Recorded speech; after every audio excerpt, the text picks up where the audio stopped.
Right then, welcome back to the channel. Today I'm going to be previewing the full 2025 pre-season schedule from a rivalry that's getting rekindled in Sweden to the action-packed tour across the United States and even the final match that we've got at Old Trafford. I'm going to give you the ultimate guide to every match, every venue and every storyline as we gear up for the 25-26 campaign. After a turd of a season last year, Amorim hopefully is treating summer as a fresh start and looking to resurrect the fortunes of us after such a disappointing 24-25 campaign.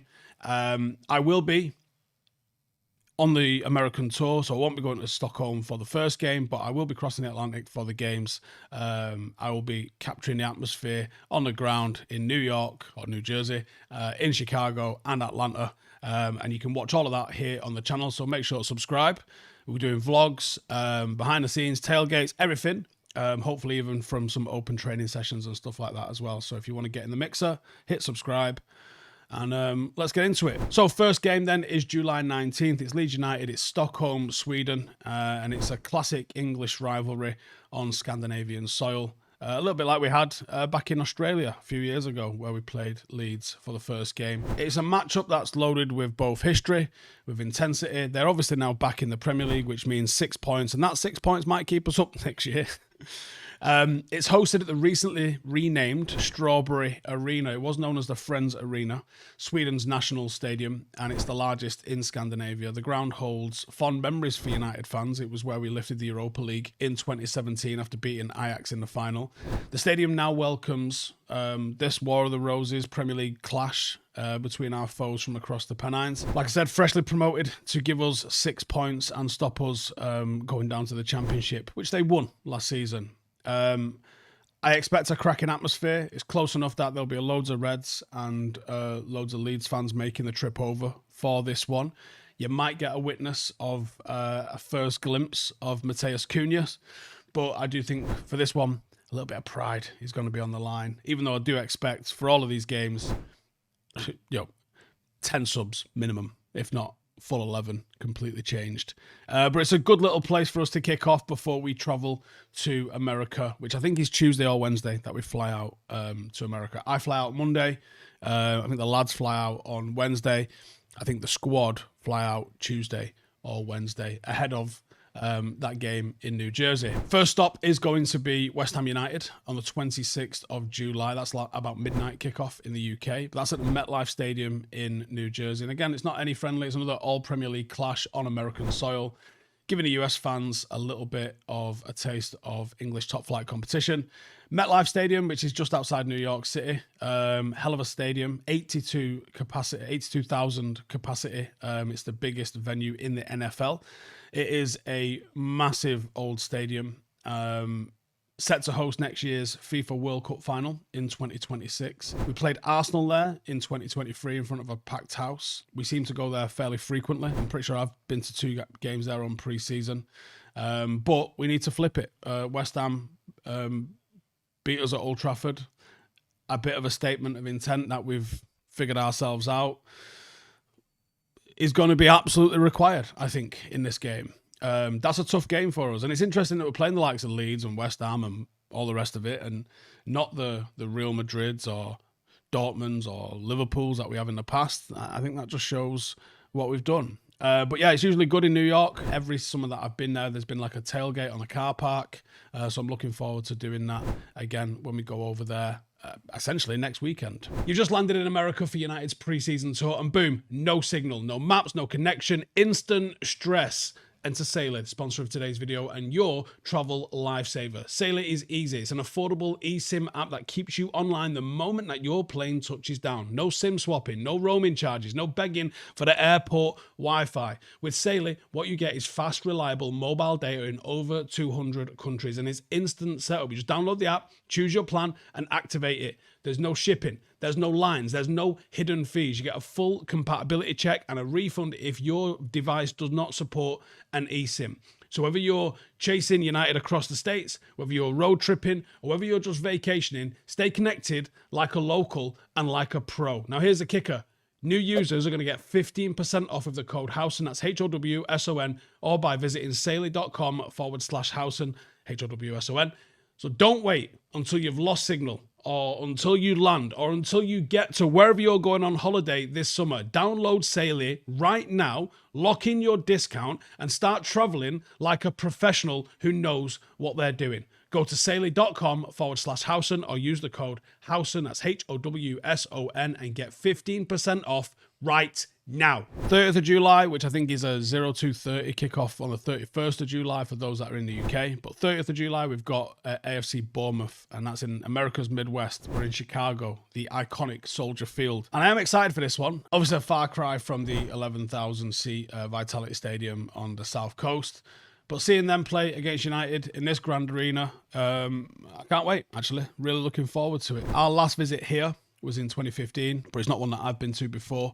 I do expect it to be a good atmosphere, plenty of red shirts in the stands.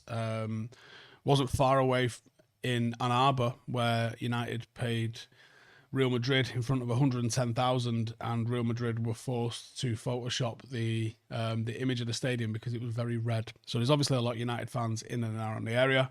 And yeah, Bournemouth, they were impressive last term. Very energetic, fearless play.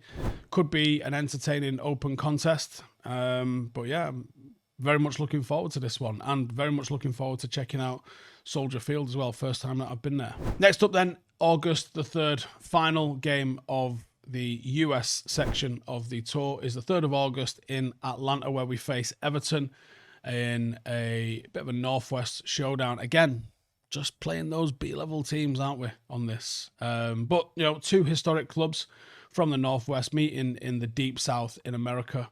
And the venue is the ultra-modern, state-of-the-art arena, which will showcase a very different side of an American stadium design. It's incredible. Home to Atlanta United. Opened in 2017. It's got this crazy retractable roof and a 360-degree halo video board.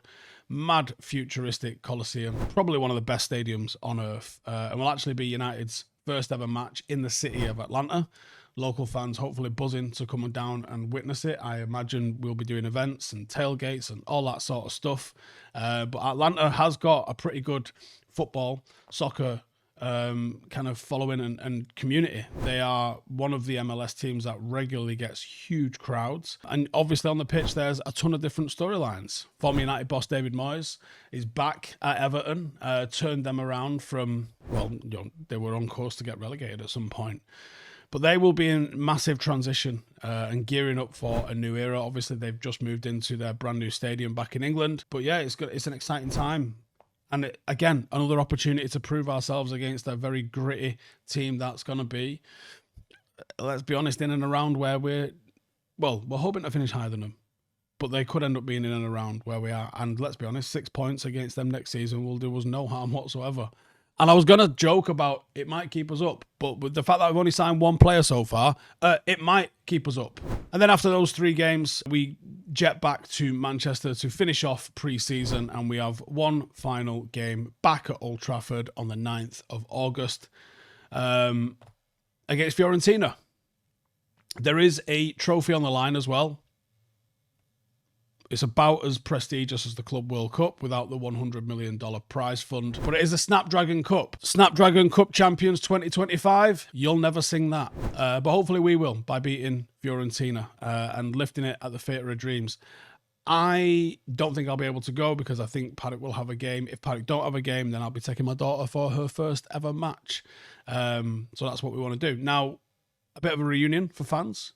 Unless he's sold prior to the game, then I do expect David De Gea to return to Old Trafford wearing Fiorentina colours after a hell of a career at Manchester United. That'd be nice to see David De Gea again.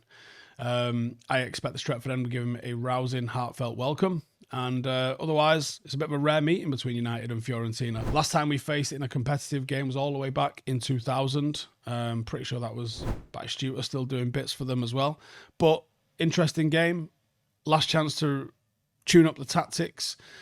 You would hope United are pretty much cooking on gas at that point. You would expect maybe 50% less substitutes at that point. 70,000 in the crowd, all gearing up for the new season and hopefully picking up the Snapdragon Trophy at the end of that. So, From Stockholm to Chicago, New York to Atlanta to Manchester. Preseason, as it always is, about preparation, about connection, about going checking things out that are going on, and getting the players ready for what's going to be a very, very important season for us. We have to improve. Ruben Amorim has to turn this ship around. Hopefully it's a bit of an appetizer for the football feast that's about to come. With us signing just one player, I worry. With us not having signed a striker, I worry. But we can go into it hopeful, can't we? That's the one thing that preseason's all about. It's all about optimism and hope. And if we can get some decent stuff done, then I'm looking forward to it. But I'm looking forward to it anyway. I'm looking forward to visiting a couple of cities that I've never visited before. And like I said at the top of the show, if you want to follow me on that, I'll be vlogging all of those. I'll do a vlog in each city. I'm also in Alabama as well before the tour starts. So I'll do a bit of a vlog from each of those. And as always, I'll be doing daily uploads from wherever I am in the world. Hopefully talking about who United have just signed and getting rid of the 5 widgets that don't want to be here anymore. That sound like a plan to you lot? Happy days. See you in a bit. Hey, thank you for watching the video. If you are new around these parts, then don't forget to subscribe. My channel is proudly supported by my community on Patreon. If you'd like to get a little bit of extra content, a Discord group, meetups, 5-a-side games, weekly podcasts, behind the scenes, and even an occasional bit of transfer news as and when I get it, then for the price of a pint, you can show your appreciation for the content that we make and get some goodies for doing so as well. Check the link in the description or click the button right here. You'll also find all of my socials here too if you want to follow me on any of those platforms. Nice one.